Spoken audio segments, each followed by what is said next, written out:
Dans le monde médiéval, être pâle n'était pas un signe que tu avais besoin de plus de sommeil, c'était un statement de mode, un flex social, une annonce silencieuse au monde entier qui disait « Je suis trop riche pour voir le soleil, merci beaucoup ». Contrairement à aujourd'hui où un teint healthy suggère yoga, smoothie ou un trip à la côte, la beauté médiévale inversait la donne, peau bronzée égale tu bosses dehors égale tu es pauvre égale gasp, travail manuel. Et rien ne disait de pas belle au XIVe siècle comme savoir traire une vache. Donc, plus tu étais pâle, plus ton statut perçu était élevé. Et quand on dit pâle, on ne parle pas d'un doux éclat ivoire, on parle de porcelaine translucide avec des nuances vasculaires, une peau si claire qu'on dirait que tu as été récemment flippé par un fantôme, ou que tu es un fantôme. Of course, la nature ne coopère pas toujours, surtout si tu es né avec un vrai système circulatoire qui fonctionne. Donc les gens aidaient un peu. Les femmes nobles, et même les hommes parfois, appliquaient de la poudre de céruse, white lead, sur leur visage. Ça donnait cet éclat signature corpse chiqué, en bonus, ça t'empoisonnait lentement. Mais la beauté a toujours eu son prix. Certaines utilisaient des tissus imbibés de vinaigre pour blanchir leur peau. D'autres appliquaient un mélange de perles broyées et de blanc d'œuf, ce qui non seulement éclaircissait le visage, mais avait aussi l'effet secondaire de donner à tes joues la sensation d'une omelette rassie. Des veines étaient parfois peintes sur les bras et la poitrine avec du pigment bleu pour simuler la délicatesse parce que rien ne dit noble comme faire croire que ta peau est sur le point de se fendre. Même la littérature s'y mettait. Les poèmes romantiques décrivaient les femmes comme pâles comme le lait, blanches comme la neige, et une fois comme la lune en hiver, ce qui est une façon sympa de dire qu'elle a l'air qu'elle pourrait s'évanouir. J'adore. Cette esthétique pâle n'était pas juste une question de beauté, c'était le raccourci pour la classe, la pureté et la déconnexion économique totale avec l'agriculture. Si tu pouvais te permettre d'être fragile, tu gagnais. La beauté au Moyen Âge exigeait souvent un commitment, et par commitment, on entend une forme de guerre chimique décorative et lente sur toi-même. Parce que pour celles qui s'efforçaient d'atteindre ce teint pâle prestigieux, la nature ne suffisait pas. Alors elles optaient pour le make-up, spécifiquement la poudre blanche pour le visage à base de plomb. Oui, du plomb, comme dans le truc pour lequel on condamne les vieux bâtiments aujourd'hui. Mais à l'époque, c'était considéré comme avant-gardiste. Le résultat était un fini lisse, pâle et mat, l'équivalent médiéval du fond de teint high-end. Ça donnait une peau flawless, qui finissait par ne plus l'être du tout. La poudre de céruse était fabriquée en combinant du vinaigre et du métal, puis en laissant le tout se corroder en une croûte blanche qui pouvait être réduite en poudre fine. Applique ça quotidiennement et, hop là, tu ressemblais à une aristocrate lumineuse, délicate, avec un secret Death Wish. Et si ta peau commençait à peler, à cloquer ou à tomber en petits morceaux diplomatiques, c'était encore mieux. Ça voulait dire que le make-up marchait, probablement. Ce n'était pas une routine à un seul produit non plus. Beaucoup ajoutaient du rouge à base de mercure pour la couleur, ou de la poudre de craie pour une meilleure tenue. Du blanc d'œuf était brossé sur le visage pour un effet lisse et glacé. En gros, si ça venait d'une grange ou du rayon d'un alchimiste, quelqu'un se l'était frotté sur le visage au nom de l'élégance. Le downside ? Outre l'empoisonnement lent top view, les produits à base de plomb causaient tout, de la fatigue chronique aux ulcères cutanés, en passant par la perte de cheveux et la mort prématurée, ce qui n'est pas listé sur la plupart des étiquettes de skincare modernes. Mais la mode a perduré parce que si le choix était entre mourir lentement et être confondu avec une paysanne, la noblesse choisissait souvent la route panoramique vers la tombe. Les hommes n'étaient pas toujours épargnés non plus. Certains courtisans utilisaient aussi des poudres ou des traitements pour la peau, surtout dans les cours de la fin du Moyen Âge et du début de la Renaissance, où l'image comptait presque autant que la lignée, ou au moins autant que sentir moins mauvais que ton rival. De toutes les tendances beauté médiévale, l'obsession pour les grands fronts est peut-être la plus eyebrow raising, littéralement. Parce que les gens s'épilaient les sourcils pour ça. Un front haut, lisse et sans interruption n'était pas juste fashionable, c'était considéré comme élégant, intelligent et divin. C'était la merveille architecturale du visage médiéval. Le front idéal disait « Je passe mes journées à lire des psaumes et à regarder pensivement par les fenêtres du château, pas « Je possède une pelle ». Pour atteindre ce look noble, les femmes prenaient des mesures extrêmes et, franchement, irritantes. Les sourcils étaient complètement arrachés et parfois même les cheveux du cuir chevelu étaient enlevés, centimètre par centimètre, pour repousser la ligne des cheveux plus loin. Ce n'était pas une simple coupe, c'était un projet d'expansion du front à part entière. Les manuels de grooming médiévaux conseillaient aux femmes d'utiliser des pinces à épiler, des linges chauds et des crèmes dépilatoires faites à partir de choses comme du fumier de chat, de la chaux vive ou des sangsues imbibées de vinaigre, tout ça au nom de la mise en valeur d'un front qui pouvait servir de cadran solaire. Les résultats étaient frappants. Les portraits de l'époque montrent des femmes avec des expressions sereines et des fronts si vastes qu'on pourrait y organiser un tournoi. Combiné à une peau pâle et à des traits de visage doux, cette esthétique idôme est devenue le raccourci pour la beauté raffinée. Ce n'était pas que le visage non plus. La mode soutenait ce look. Les capuches ajustées, les guimpes et les hénins, ces fameux chapeaux en forme de cône, aidaient tous à remonter la ligne des cheveux, ou au moins à cacher l'endroit où vivaient tes sourcils. Et ce n'était pas juste une tendance isolée dans un château. D'Angleterre à la France en passant par l'Italie, les femmes nobles adhéraient au style du grand front. Les artistes et les poètes le renforçaient en faisant l'éloge des femmes dont les visages commençaient quelque part près du sommet de la tête. Of course, tout le monde ne pouvait pas se permettre le temps ou les outils pour s'épiler jusqu'à la perfection. Alors, dans un moment d'ingéniosité médiévale, certaines femmes truquaient en dessinant leur nouveau front légèrement plus haut et en couvrant le reste avec des bandeaux ou des voiles. C'est vrai, le Moyen-Âge avait sa propre version du contouring, sauf qu'elle impliquait beaucoup plus de tissu. En Europe médiévale, les sourcils n'étaient pas juste sous-estimés, ils étaient activement éliminés.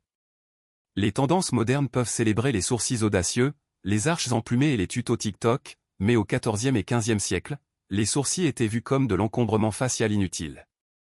Pour atteindre le look idéal, les femmes s'épilaient les sourcils jusqu'à la quasi-inexistence ou les effaçaient complètement. Why? Parce qu'un front nu et lisse était considéré comme élégant et raffiné, et tout signe de pousse de cheveux réels interrompait l'esthétique. Les sourcils étaient fondamentalement vus comme des mauvaises herbes tenaces dans le jardin du visage. Certaines allaient encore plus loin et rasaient complètement la zone des sourcils, s'assurant qu'aucun brin n'interférait avec leur gloire albâtre idôme. C'est le genre de commitment qui ferait cligner des yeux les influenceurs beauté moderne, surtout parce qu'il n'y avait pas de crayon à sourcils pour les redessiner. Pour enlever les sourcils, les femmes médiévales utilisaient des pinces à épiler, de la cire, des pierres ponces ou, pour les plus braves, des mélanges contenant de la chaux vive, du vinaigre ou de l'arsenic. Yes, de l'arsenic. Parce que rien ne dit dévouement à ton look comme risquer une légère fonte faciale. C'était plus qu'une simple lubie passagère. L'art de l'époque, des manuscrits enluminés au portrait à l'huile, confirme la tendance. Les femmes nobles sont fréquemment représentées avec des fronts lisses et des yeux inexpressifs encadrés par rien d'autre que de la peau. Le résultat est soit serein, soit légèrement alien, ça dépend de la lumière. Interestingly, la tendance no-brow n'était pas entièrement uniforme. Dans certaines parties de l'Europe, des sourcils fins ou légèrement arqués ont persisté, surtout avec les influences du Moyen-Orient et de l'Empire byzantin filtrant à travers le commerce et la guerre. Mais, dans l'ensemble, le message était clair, si les gens peuvent voir tes sourcils, tu te loupes. Et ce n'était pas que pour les femmes. Les hommes, surtout ceux proches de la vie de cour, taillaient ou soignaient occasionnellement leurs sourcils dans le cadre d'une esthétique plus large de raffinement, bien que l'enlèvement complet était rare chez les hommes, sauf s'ils les avaient perdus dans un débat théologique particulièrement houleux. Ce que tout ça nous dit, c'est que les idéaux de beauté médiévaux n'étaient pas de paraître naturels. Ils étaient de paraître soignés, symboliques et juste un peu angéliques. Après tout, les anges ont rarement des sourcils dans l'art. Coïncidence? Possible. Mais ça marchait pour eux. Au Moyen-Âge, avoir une touche de couleur sur tes joues était désirable. Mais, comme la plupart des choses dans la vie médiévale, il y avait des règles, des risques sociaux et une vague chance de damnation. L'idéal était un blush subtil, comme si tu venais d'entendre un poème légèrement scandaleux ou de sortir dehors pendant 30 secondes, mais pas assez longtemps pour bronzer, heaven forbid. Une douce teinte rose sur les joues suggérait la jeunesse, la fertilité et la survie générale, des choses qui étaient considérées comme attractives, surtout si tu pouvais les maintenir après l'âge de 28 ans. Mais tu ne pouvais pas avoir l'air d'essayer. Appliquer du rouge était considéré comme vain, et la vanité était suspicieusement proche du péché. L'Église n'était pas amusée par les femmes étalant de la couleur sur leur visage, à moins, of course, qu'elles ne soient de la noblesse ou qu'elles le fassent humblement, ce qui est une zone grise théologique que les chercheurs essaient encore de définir. Style, les femmes improvisaient. Les ingrédients courants du blush incluaient le jus de betterave, les fraises écrasées, les mûres ou même la cochenille, un pigment rouge foncé fabriqué à partir d'insectes écrasés. Yes, des bugs. Parce que la beauté n'a jamais été tendre. Certaines se frottaient les joues pour obtenir ce blush naturel, tandis que d'autres utilisaient des mélanges d'ocre rouge ou de lit de vin, tamponnés soigneusement pour éviter la détection par le clergé et les voisins critiques. Pour les riches, le rouge pouvait être fait à partir de minium, red lead, ou de cinabre, qui étaient tous deux incroyablement toxiques. Mais la logique était quelque chose comme « je mourrai peut-être jeune, mais je mourrai avec des joues roses et socialement respectés ». Le rouge était généralement appliqué avec un tissu, des doigts ou tout outil disponible qui n'avait pas juste été utilisé pour assaisonner un ragoût. L'accès au miroir était limité, donc beaucoup de femmes comptaient sur l'instinct, la mémoire musculaire ou la servante occasionnelle honnête. Of course, si ton blush était trop visible, tu pouvais être accusé d'imiter les prostituées, ou pire, les courtisanes françaises, The Aurore. Le but était toujours l'amélioration modeste, pas le statement théâtral. Et si quelqu'un complimentait ton glow, tu étais censé tout nier et marmonner quelque chose à propos du vent. Même les nonnes portaient parfois une touche de rouge, discrètement et, soi-disant, seulement les jours de fête. Parce que rien ne dit « je sers le Seigneur » comme une dose de betterave tasteful derrière le cloître. En Europe médiévale, si tes cheveux ne ressemblaient pas à ce qu'ils avaient été embrassés par la lumière sainte ou volés à un ange blond, tu partais déjà de loin derrière. Les cheveux blonds, en particulier, étaient l'étalon or médiéval. Ils étaient associés à la jeunesse, à la beauté, à la vertu et, au cas où tu avais besoin d'un soutien divin, la Vierge Marie était fréquemment peinte en blonde, même si, géographiquement parlant, elle ne l'était certainement pas. Mais le réalisme était moins important que l'éclat. Si tu étais née blonde, congratulations. Tu étais considéré comme béni et tu évitais probablement quelques corvées. Mais la blondeur naturelle ne durait pas, surtout à l'âge adulte. Alors les femmes médiévales prenaient les choses en main et, parfois, dans des chaudrons. Les concoctions maison pour éclaircir les cheveux comprenaient du safran, de la camomille, des cendres, du miel et de la lessive, appliqués généreusement puis laissés à cuire sous le soleil selon une méthode appelée sunbasking. Ça marchait mieux si tu avais la patience d'une nonne et la peau d'une salamandre. Certaines recettes incluaient aussi de l'urine, dont on pensait qu'elle aidait à rehausser la couleur. De qui l'urine? Cet aspect était moins réglementé. Mais tant que ça donnait à tes cheveux cet éclat céleste, c'était jugé worth it. La beauté a toujours été un peu dégoûtante. La texture des cheveux comptait aussi. Les boucles lâches, longues et ondulées étaient l'idéal, de préférence tombant dans ton dos comme un rideau divin. Mais ce luxe était réservé aux femmes non mariées. Une fois mariée, ta crinière dorée devait être cachée sous des voiles, des filets et des headraps parce que, apparemment, au moment où tu disais le oui, tes cheveux devenaient un risque pour la sécurité nationale. Pour les femmes nobles, les cheveux étaient souvent tressés, entortillés ou rentrés dans des coiffures élaborées, surtout lors des événements de cour ou religieux. Ces coiffures étaient fréquemment accessoirisées avec des rubans de soie, des perles ou des broderies, juste au cas où tu avais besoin de rappeler à la pièce que tu ne tondais pas les moutons pour vivre. Les hommes n'étaient pas oubliés non plus. Bien que pas tout à fait autant jugés, les hommes avec des locks épaisses et dorées étaient souvent idéalisés dans la poésie et l'art. Les chevaliers avec des cheveux flottants chargeant dans la bataille étaient la version médiévale des pubs pour shampoing. En Europe médiévale, les cheveux étaient un peu comme l'argent. Si tu en avais, tu ne le montrais pas nécessairement, à moins que tu n'essaies de te marier. Alors, tout à coup, ça devenait un atout stratégique. Les femmes non mariées étaient encouragées à porter leurs cheveux longs et lâchés, comme un symbole de pureté et d'innocence, bien que pas trop lâchés, à moins que tu n'optes pour le look de vierge sylvestre éthérée, qui n'était socialement acceptable que si tu étais, disons, une sainte ou martyre. Sinon, une tresse légère suffisait. Mais une fois mariée, tes cheveux étaient immédiatement bannis de la vue du public. Congratulations. Tu avais maintenant un mari et l'obligation d'envelopper tes locks plus serrés que le budget 20 d'un monastère. Entre dans le monde des voiles, des guimpes, des filets et des kiffs, une garde-robe médiévale de modestie qui pouvait faire disparaître même la blonde la plus rayonnante sous 3 couches de lin beige. Ces coverings n'étaient pas juste modestes, ils étaient pratiques. Ils protégeaient les cheveux de la fumée, des poux et des compliments non sollicités des troubadours.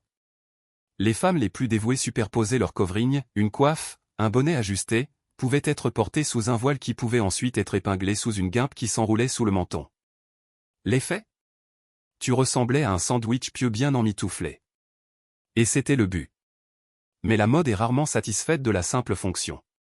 Avec le temps, les headwear sont devenus plus élaborés. Les filets étaient brodés de fils d'or. Les voiles étaient amidonnés en forme géométrique. Certaines femmes nobles portaient des cages de soie pour leurs tresses, accessoirisées de bijoux et de petites cloches. Parce que rien ne dit la beauté subtile comme teintée quand tu tournes la tête. Dans de nombreuses cultures, les cheveux dissimulés étaient liés à la moralité. Une tête couverte était considérée comme modeste et vertueuse. Les cheveux exposés sur une femme mariée, cependant, pouvaient te faire comparer à une dame de la nuit, ou pire, une Française. Of course, certaines femmes se rebellaient. Elles laissaient échapper une petite boucle ou portaient des voiles translucides qui comptaient techniquement comme couverts tout en laissant le monde admirer leurs mèches soigneusement teintes. Les loopholes médiévaux étaient bien vivants. Si la beauté médiévale avait une règle tacite, c'était celle-ci, plus c'est haut, plus c'est noble. Et on ne parle pas de tes jambes.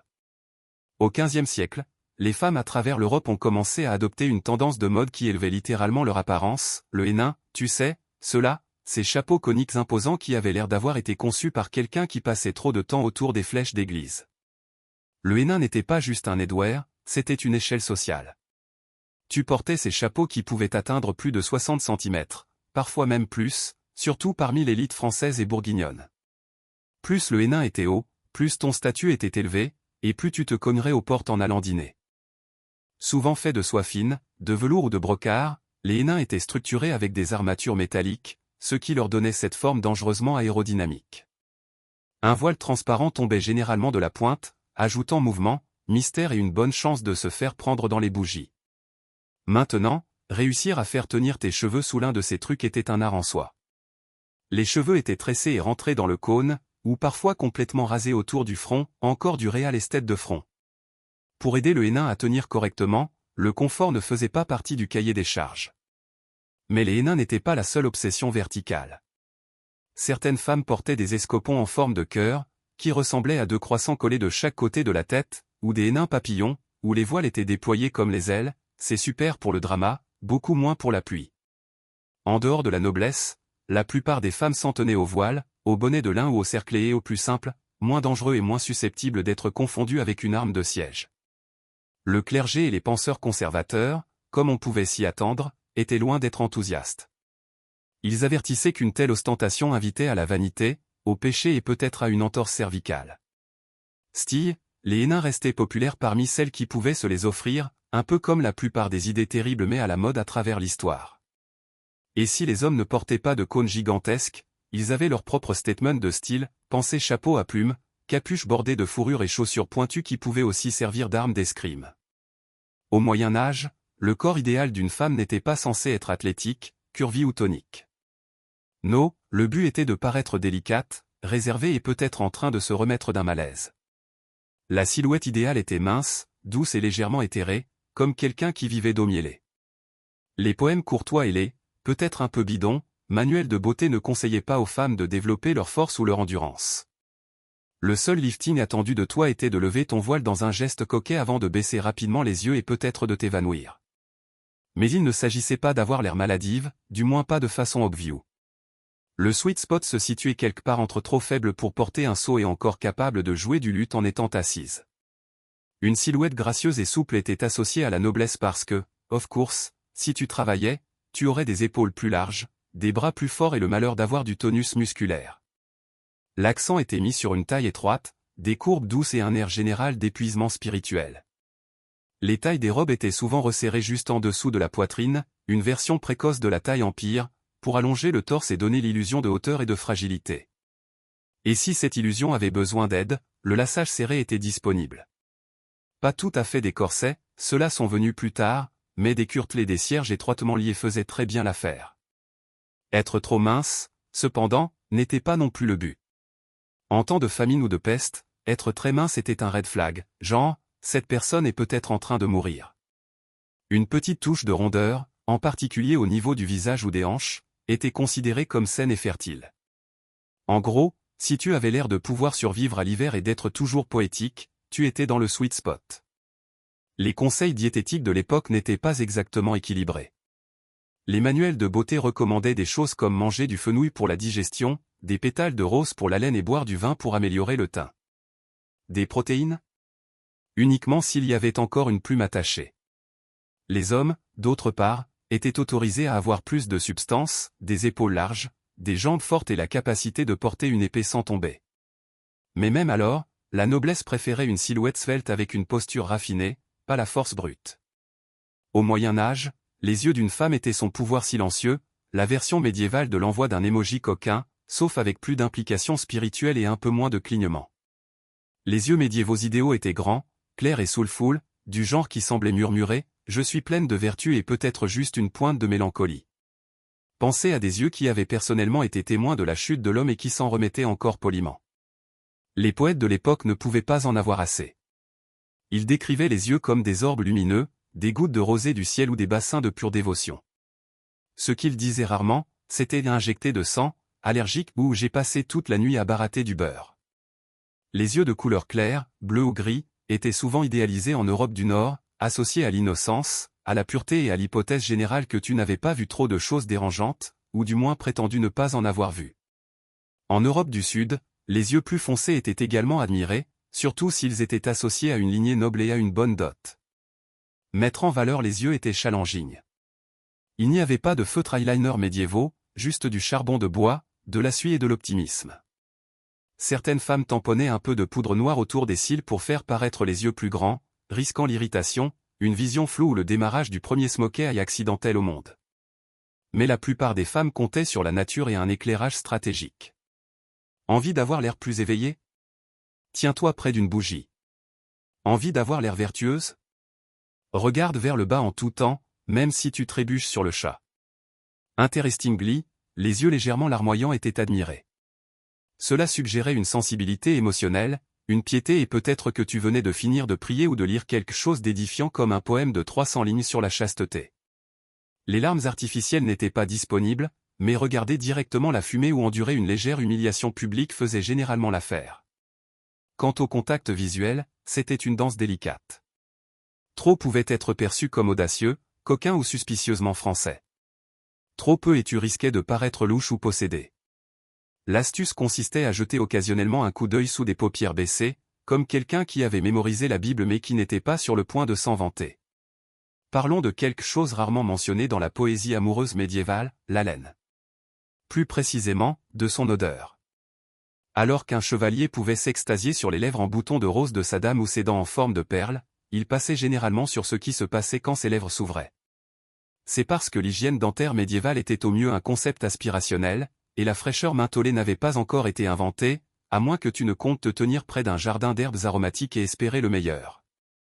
Stille, une haleine fraîche était techniquement considérée comme souhaitable. Une bouche douce et à l'odeur agréable laissait entendre la jeunesse, la santé et que tu n'avais probablement pas mangé d'ail et d'anguilles au petit déjeuner, bien que statistiquement, tu l'aies fait. Les femmes médiévales faisaient ce qu'elles pouvaient. Elles mâchaient du persil, des graines de fenouil, des clous de girofle, des bâtons de cannelle et occasionnellement des brindilles, pas seulement pour le goût, mais pour garder la bouche tolérable. Pensez Y comme la version prémente du chewing-gum. Ça ne faisait pas briller tes dents, mais ça te rendait légèrement plus embrassable, ou du moins moins terrifiante en conversation rapprochée. Pour celles qui avaient accès aux apothicaires, il y avait aussi des pâtes à base de plantes et des bains de bouche faits de sauge, de vinaigre et de myrrhe. Ceux-ci étaient appliqués avec parcimonie, à la fois parce qu'ils étaient chers et parce qu'ouvrir la bouche trop grande en public était considéré comme un peu tout mûche. Le brossage des dents tel que nous le connaissons n'était pas standard. Au lieu de cela, les gens essuyaient leurs dents avec un chiffon, les frottaient avec de la craie ou des herbes broyées, ou utilisaient des bâtons à mâcher, de petites brindilles fibreuses qui pouvaient frotter et aussi servir à jouer avec pendant que ton prétendant récitait de la mauvaise poésie.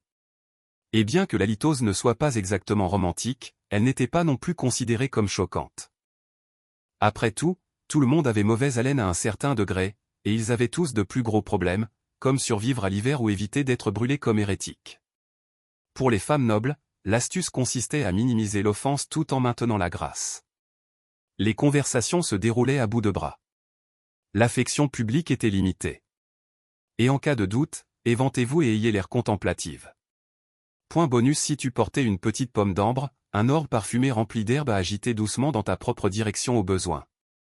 Dans les temps modernes, un grand sourire peut lancer 1000 applications de rencontres.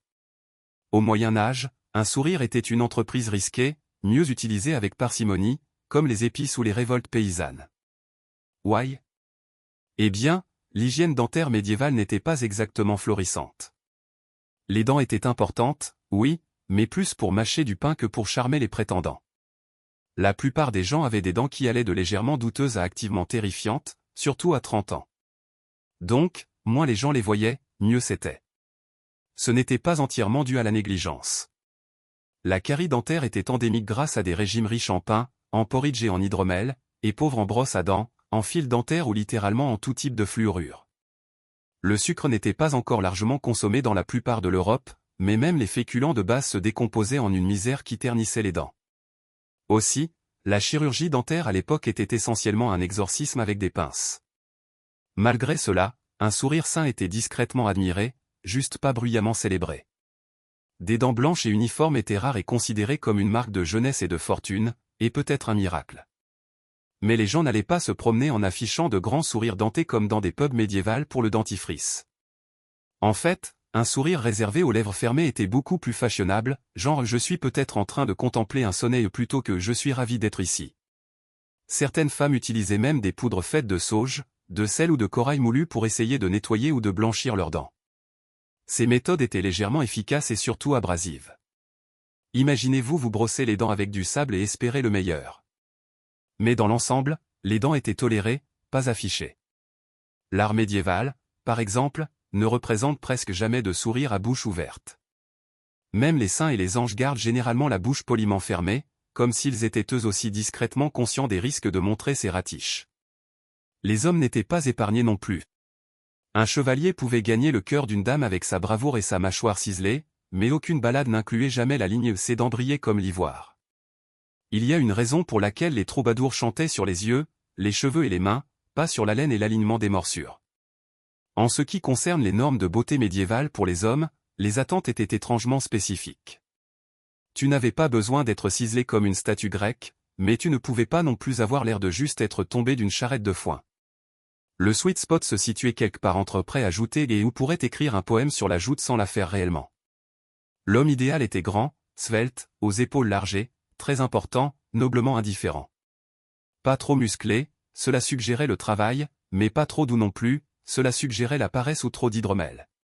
Tu voulais avoir l'air de pouvoir manier une épée, mais seulement si l'écuyer était occupé. Une mâchoire définie, des pommettes hautes et un nez droit étaient tous considérés comme attirants. Pensez au prince dans un manuscrit enluminé plutôt qu'à l'homme fort du village. Une barbe bien soignée ou un visage lisse et rasé de près était acceptable selon la région et l'époque, mais de toute façon, cela devait avoir l'air intentionnel, pas comme si tu avais été perdu dans les bois pendant une semaine. Les cheveux étaient généralement mi-longs et coiffés, surtout pour les nobles. Les boucles étaient à la mode dans de nombreuses cours, surtout si elles se produisaient naturellement ou semblaient le faire. Certains hommes utilisaient même des fers à friser, oui, vraiment, de petites tiges chauffées, ou des rinçages à base de plantes pour améliorer la texture et la brillance. Parce que rien ne dit « je suis au-dessus du travail manuel » comme rester assis pendant 45 minutes pendant que ton page te coiffe la frange. Les vêtements jouaient un rôle énorme dans l'amélioration de la silhouette masculine. Les épaulettes, les tailles cintrées et les tuniques ajustées aidaient à créer la forme de corps idéal, avec un accent supplémentaire sur la posture. Un noble ne se vautrait pas, il glissait, souvent avec un soupçon de dédain. Et si un homme se trouvait naturellement musclé, c'était bien, tant qu'il n'était pas pris à travailler réellement avec ses muscles. Se battre dans des guerres était acceptable, transporter des barils ne l'était pas. Surtout, le look était effortless.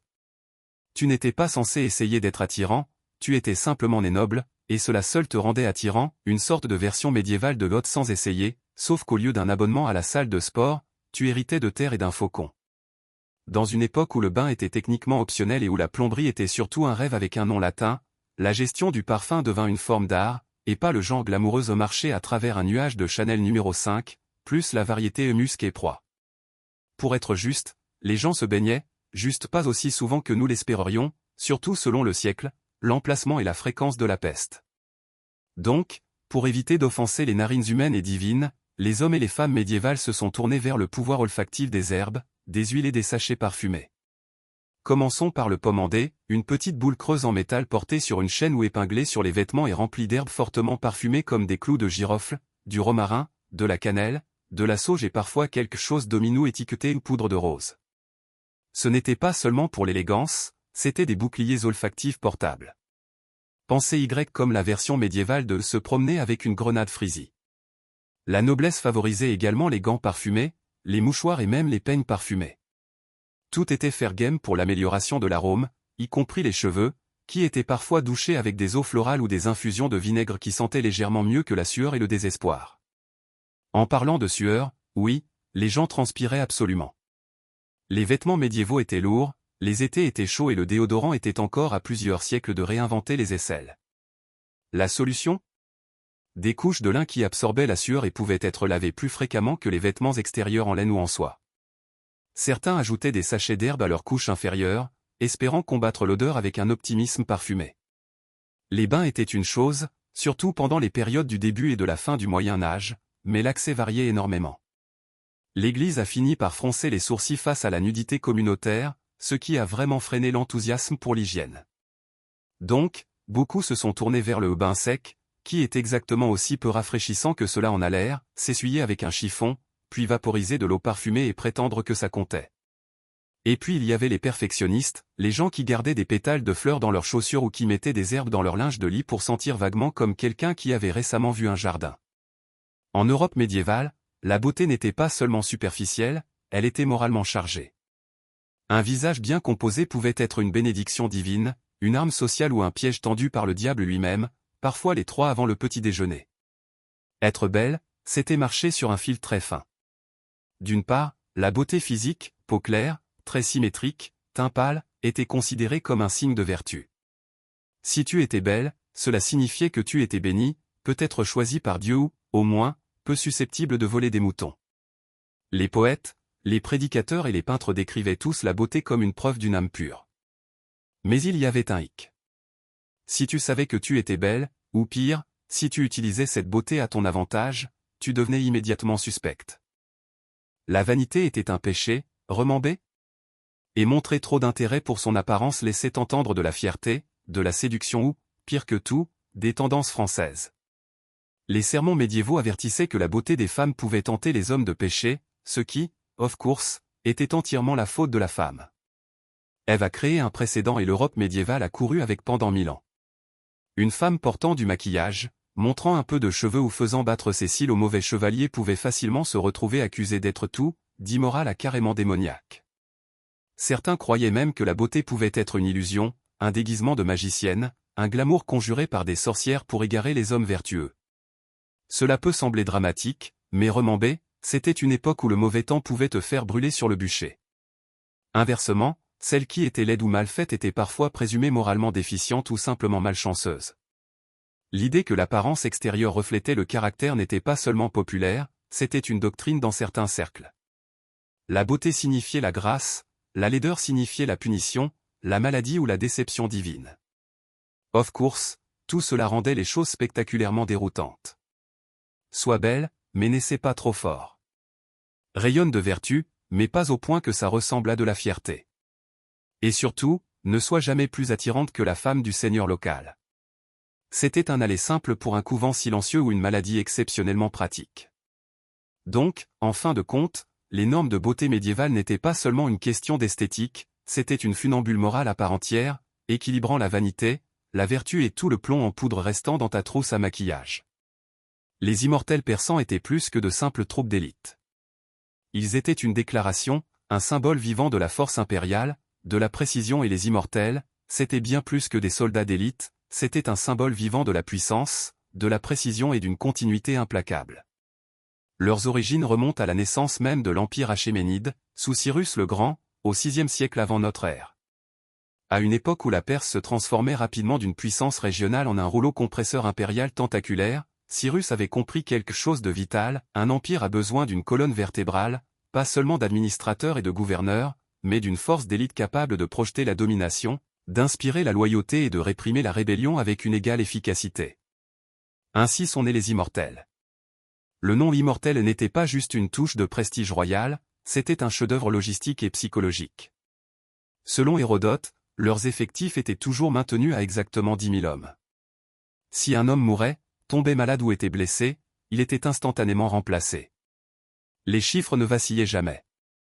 De l'extérieur, il semblait qu'ils ne pouvaient pas être diminués, qu'ils ne pouvaient pas être affaiblis, surtout, qu'ils ne pouvaient pas mourir.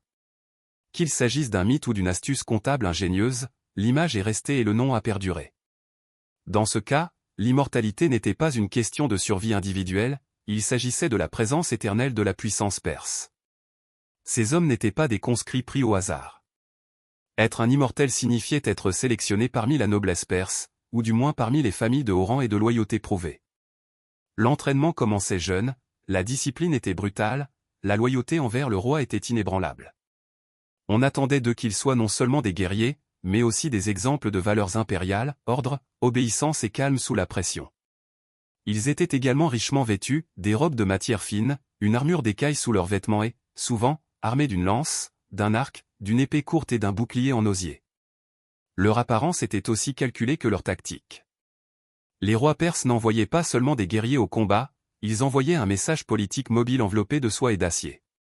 Des plaines de Lydie au désert d'Égypte, partout où l'empire perse s'étendait, les immortels suivaient.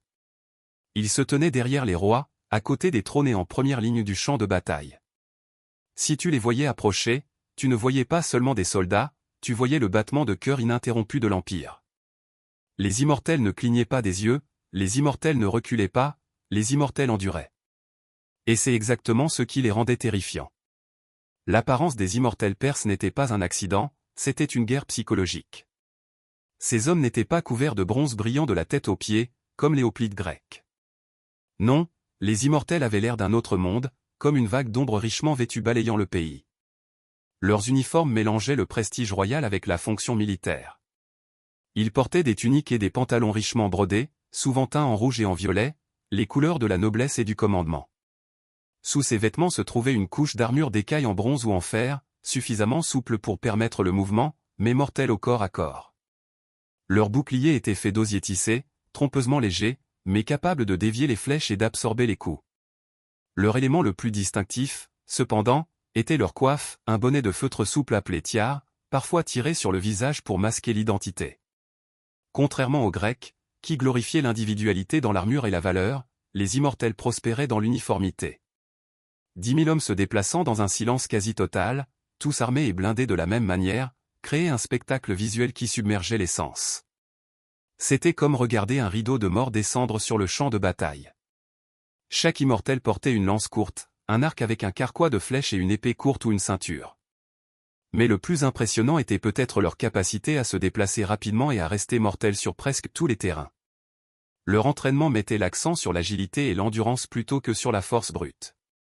Ils pouvaient marcher à travers des provinces entières sans briser leur formation et, contrairement à de nombreuses forces anciennes, les immortels étaient tout aussi à l'aise pour combattre en bataille rangée ou pour servir de gardes impériaux dans les cours royales. Leur équipement était suffisamment léger pour assurer un déploiement rapide, mais suffisamment puissant pour intimider et détruire. Il ne s'agissait pas de force brute, il s'agissait de cohérence, de ne jamais échouer, de ne jamais chanceler et de ne jamais paraître vulnérable.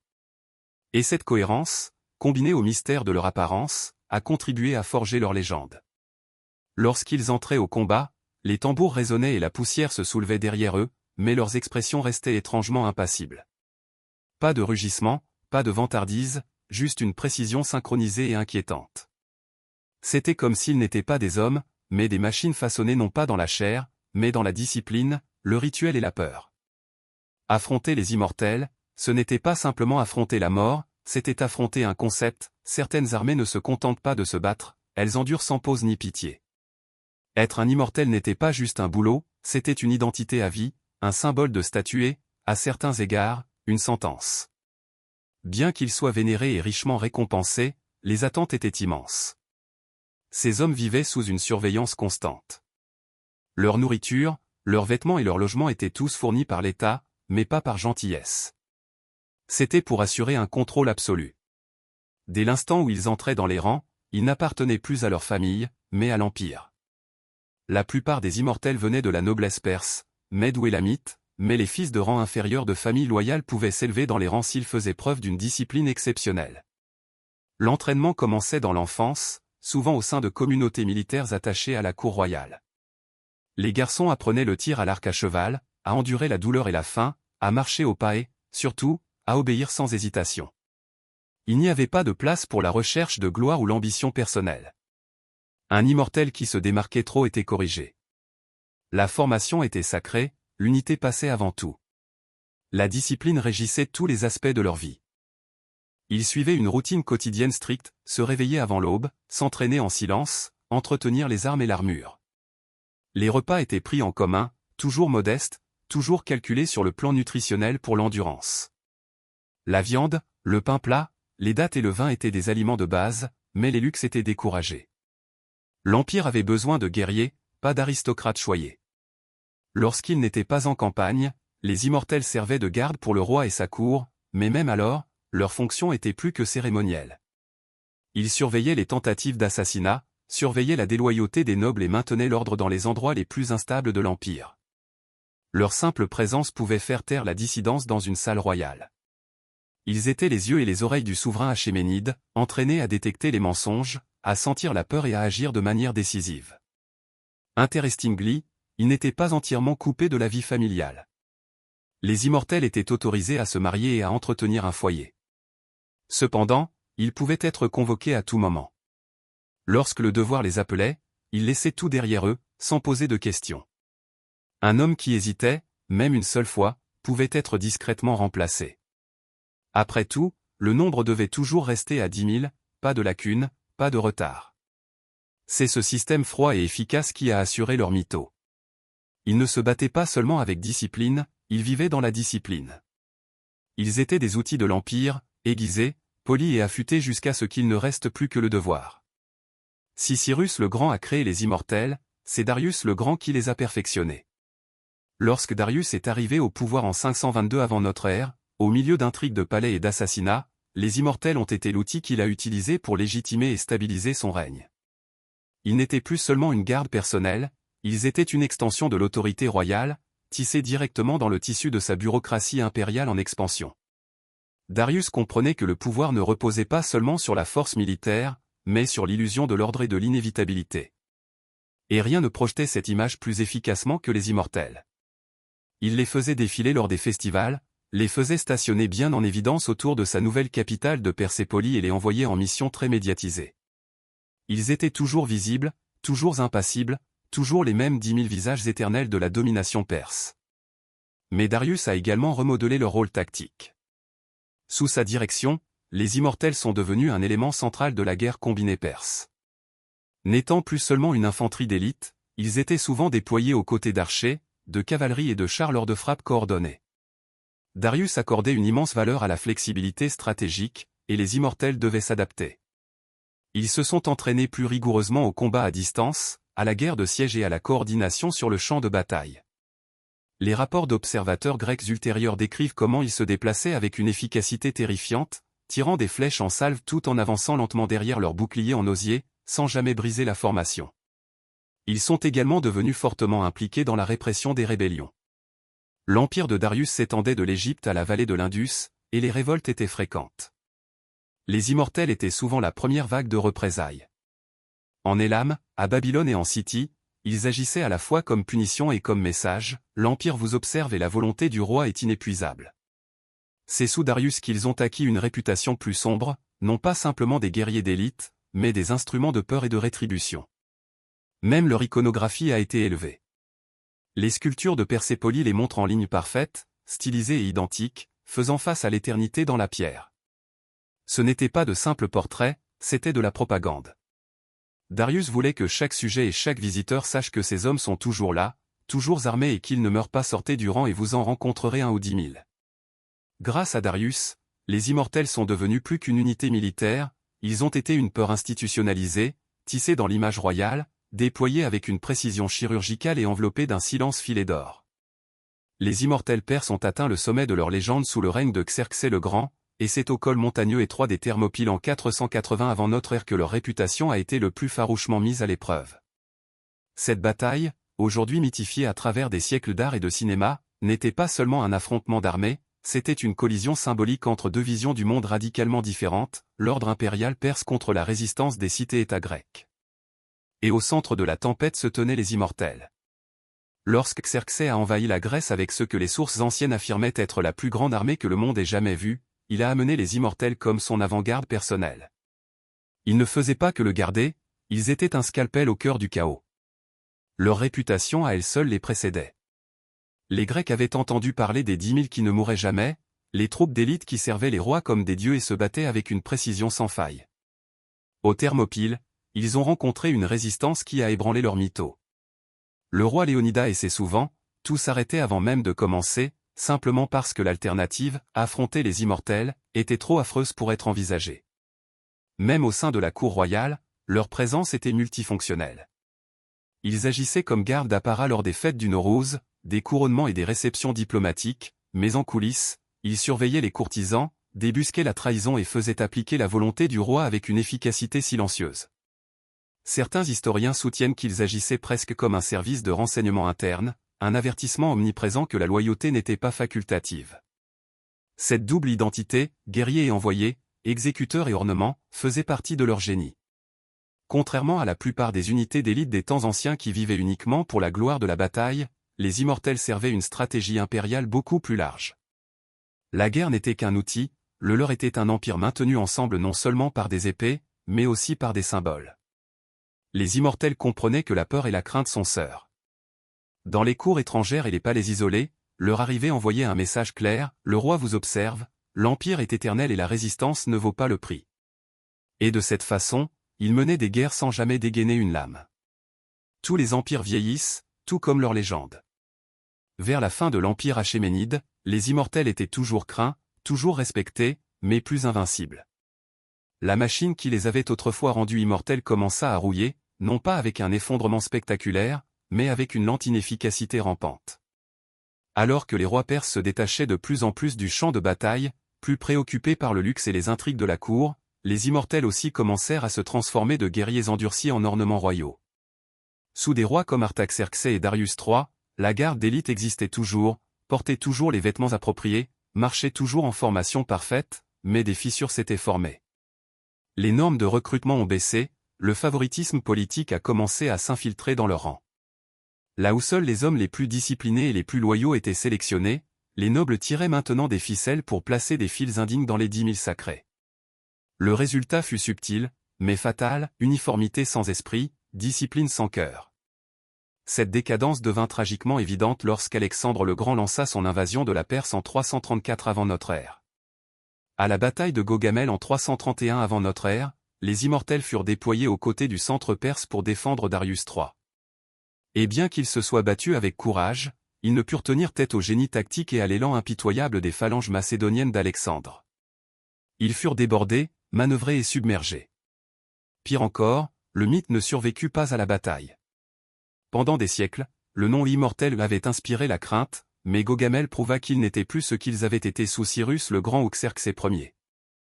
La machine de remplacement instantané faiblit, le système de sauvegarde qui rendait autrefois leurs pertes invisibles n'était tout simplement plus en place. L'unité ne s'en remit jamais. Lorsqu'Alexandre entra dans Persépolis et prit le palais royal, il entra dans la coquille d'un empire. Les immortels n'étaient pas là pour le défendre. La ligne ininterrompue avait finalement été rompue. Mais leur histoire ne s'est pas terminée avec la défaite. Des éléments des immortels ont survécu. Alexandre a coopté les traditions perses dans son armée. Plus tard, dans l'empire sassanide, une nouvelle force d'élite allait s'élever, parfois même appelée immortelle par les historiens. Bien que n'étant pas des descendants directs, ils faisaient écho au mythe original, 10 000 hommes forts, d'élite, redoutables, éternels. Même dans leur chute, les immortels ont laissé un modèle. Ils avaient montré au monde comment construire non seulement une armée, mais une légende. Les immortels perses ont peut-être disparu du champ de bataille, mais leur influence n'a jamais disparu. Bien après la chute de l'empire achéménide, l'idée d'une force de combat d'élite inébranlable est restée gravée dans l'imagination des généraux, des rois et des conteurs. Leur légende a perduré non pas parce qu'ils ont gagné toutes les batailles, mais parce qu'ils représentaient quelque chose de plus grand, la perfection du pouvoir contrôlé par l'État, une armée qui ne vieillissait pas, ne remettait pas en question et ne faiblissait pas. Lorsque les Grecs les décrivaient, c'était avec un mélange de crainte et de suspicion. Hérodote les appelait l'immortels, non pas parce qu'ils ne pouvaient pas être tués, mais parce qu'on ne pouvait pas les voir mourir. Leur remplacement était immédiat, leur présence éternelle. Pour les Grecs, c'était étrange, presque surnaturel. Ils étaient habitués à la guerre comme une affaire chaotique et personnelle, les immortels étaient quelque chose d'autre, précis, sans visage, discipliné jusqu'à la limite de l'humanité. À l'époque romaine, les érudits faisaient encore référence aux immortels lorsqu'ils parlaient du pouvoir antique. Même les historiens byzantins ont noté la structure de la garde d'élite perse comme quelque chose à admirer. Et au début de la période islamique, les historiens arabes ont raconté des histoires des 10 000 qui avaient autrefois gardé les rois d'antan, leurs lances scintillant comme une forêt d'argent sous le soleil du désert. Le concept serait relancé à nouveau dans l'Empire sassanide, où un corps de cavalerie d'élite, parfois appelé par les historiens les nouveaux immortels, servait de point blindé de l'Empire. Bien qu'ils ne descendent pas directement de l'unité achéménide, ils portaient la même mission, incarner l'invincibilité impériale. Même Napoléon Bonaparte, des siècles plus tard, étudiait l'organisation militaire perse et louait sa structure. Culturellement, les immortels ont imprégné le mythe. Les médias modernes les déforment souvent, les transformant en monstres, en démons ou en assassins masqués, mais la vérité était bien plus fascinante. C'étaient des humains, terriblement humains, des hommes ordinaires transformés en instruments de l'Empire grâce à un entraînement incessant, un contrôle psychologique et un système de continuité profondément ancré. Ils n'avaient pas besoin de magie pour devenir légendaires, juste de cohérence et de silence. Leur arme la plus puissante n'était pas leur épée, c'était l'idée qu'ils arrivaient toujours, une ombre éternelle à l'horizon. Et ainsi, les immortels vivent dans les sculptures sur pierre, dans les doctrines de bataille et dans les craintes murmurées de ceux qui savent que le pouvoir, lorsqu'il est bien organisé et remplacé à l'infini, peut devenir quelque chose de très proche de l'immortalité. Avant qu'il n'y ait des légendes d'Amazone grecques, il y avait les Scythes, des guerriers nomades de la steppe eurasienne, craints et respectés de la mer Noire au mont Altaï. Contrairement à la plupart des sociétés antiques, les femmes scythes ne restaient pas derrière les tentes à tisser des étoffes ou à élever des enfants. Elles montaient à cheval, maniaient des arcs et partaient en guerre. Et elles n'accompagnaient pas seulement les hommes au combat, elles dirigeaient et se battaient avec une habileté mortelle. Ce n'étaient pas des exceptions, c'était la culture. Les historiens grecs comme Hérodote étaient stupéfaits lorsqu'ils rencontraient ces femmes. Ils décrivaient des tribus entières où les femmes refusaient de se marier à moins d'avoir d'abord tué un ennemi au combat. Ces mots, initialement destinés à être des curiosités exotiques, ont depuis trouvé une preuve archéologique. Des tertres funéraires appelés kurganes, dispersés à travers l'Ukraine, le Kazakhstan et le sud de la Russie, ont révélé des découvertes étonnantes, les squelettes de jeunes femmes enterrées avec des arcs, des flèches, des épées et même des blessures infligées au combat. Une de ces découvertes a révélé une femme avec une pointe de flèche logée dans sa colonne vertébrale, son corps blindé, sa tombe richement meublée. Ce n'étaient pas des armes cérémonielles, elles avaient été utilisées, et elle aussi. La société scythe était fondamentalement différente de ses contemporains. La vie dans la steppe exigeait mobilité et résilience. Tout le monde, homme ou femme, devait monter à cheval, chasser et défendre la tribu. Les filles apprenaient le tir à l'arc aussi jeune que les garçons. Elles portaient les mêmes pantalons de cuir, la même armure. Elles portaient même leurs cheveux et leurs tatouages de la même manière. Indiscernables à cheval sous une tempête de flèches. Cela a créé une culture de guerrier dans laquelle les rôles de genre étaient fluides sur le champ de bataille, mais stricts en dehors. Une femme scythe pouvait être mortelle au galop, puis rentrer chez elle pour remplir des devoirs rituels et maternels. Les deux rôles n'étaient pas en conflit, ils étaient complémentaires. Les mythes grecs des Amazones ont peut-être été inspirés par des rencontres exagérées avec des femmes scythes, mais alors que les Amazones du mythe ont disparu dans le fantasme, les Scythes étaient réels. Ils ont combattu les Perses, se sont affrontés aux Grecs et ont terrifié les Macédoniens. Et pendant des siècles, ils ont sillonné la steppe avec le feu et la fureur, hommes et femmes confondus. Dans le petit royaume ouest-africain du Dahomey, le Bénin actuel, une armée de femmes a autrefois semé la terreur chez les colonisateurs européens, les royaumes rivaux et tous ceux qui étaient assez fous pour les sous-estimer. Elles étaient connues sous le nom d'Agogie, mais les Français les ont surnommées les Amazones du Dahomey, une comparaison avec les mythes grecs. Mais ces guerrières étaient très réelles. Au XVIIIe et XIXe siècle, les Agogies étaient devenues la garde royale permanente du roi du Dahomey. Mais elles n'étaient pas seulement des gardes, elles étaient une infanterie d'élite, entraînée pour tuer, pour défendre et pour ne jamais reculer. Au début, elles ont peut-être commencé comme chasseuses d'éléphants ou comme femmes de chambre de palais, mais au fil du temps, elles ont évolué en une force militaire formelle et redoutée.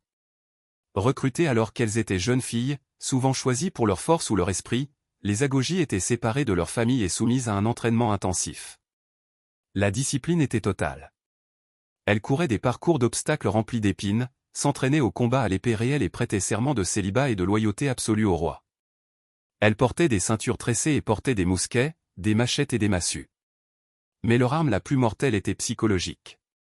Les observateurs européens au XIXe siècle étaient choqués par leur intrépidité et leur brutalité.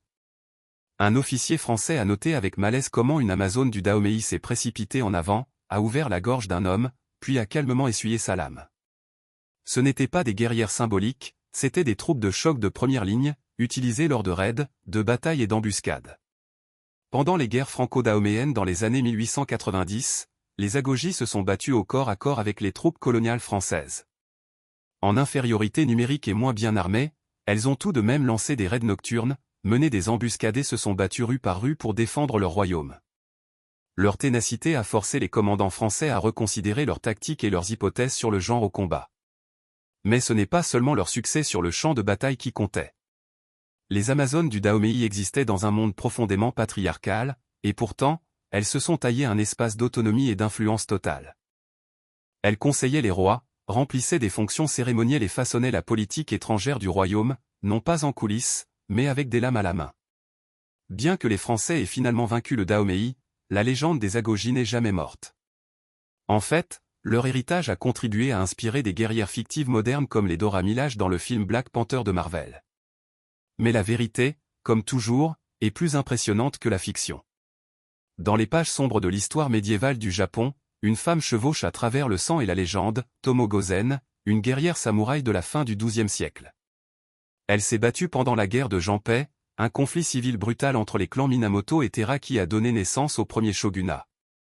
Tomo n'était pas une figure souvent stoppée avant même d'avoir commencé, simplement parce que l'alternative, affronter les immortels, était trop effroyable pour être envisagée. Même au sein de la cour royale, leur présence était multifonctionnelle. Ils agissaient comme gardes d'apparat lors des fêtes du Nowruz, des couronnements et des réceptions diplomatiques, mais en coulisses, ils surveillaient les courtisans, débusquaient la trahison et faisaient appliquer la volonté du roi avec une efficacité silencieuse. Certains historiens soutiennent qu'ils agissaient presque comme une agence de renseignement interne, un avertissement omniprésent que la loyauté n'était pas optionnelle. Cette double identité, guerrier et envoyé, exécuteur et ornement, faisait partie de leur génie. Contrairement à la plupart des unités d'élite des temps anciens qui vivaient uniquement pour la gloire de la bataille, les immortels servaient une stratégie impériale beaucoup plus large. La guerre n'était qu'un outil, le leur était un empire maintenu ensemble non seulement par des épées, mais aussi par des symboles. Les immortels comprenaient que la peur et la crainte sont sœurs. Dans les cours étrangères et les palais isolés, leur arrivée envoyait un message clair, le roi vous observe, l'empire est éternel et la résistance ne vaut pas le prix. Et de cette façon, ils menaient des guerres sans jamais dégainer une lame. Tous les empires vieillissent, tout comme leur légende.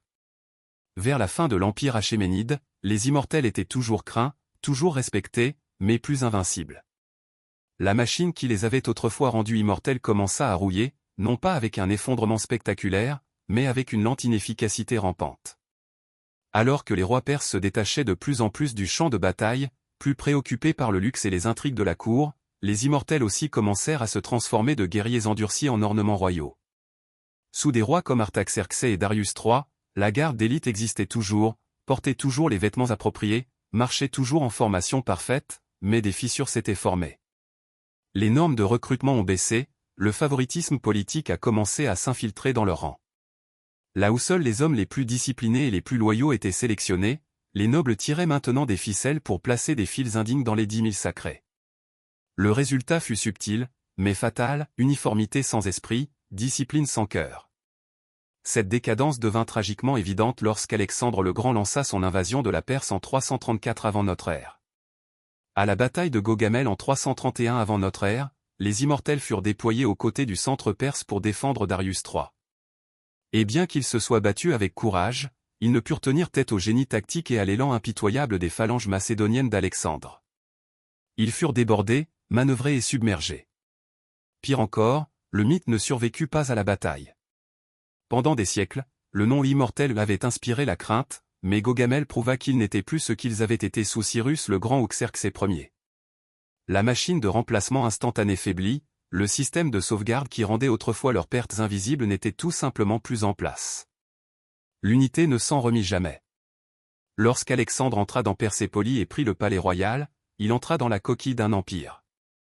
Les immortels n'étaient pas là pour le défendre. La ligne ininterrompue avait finalement été rompue.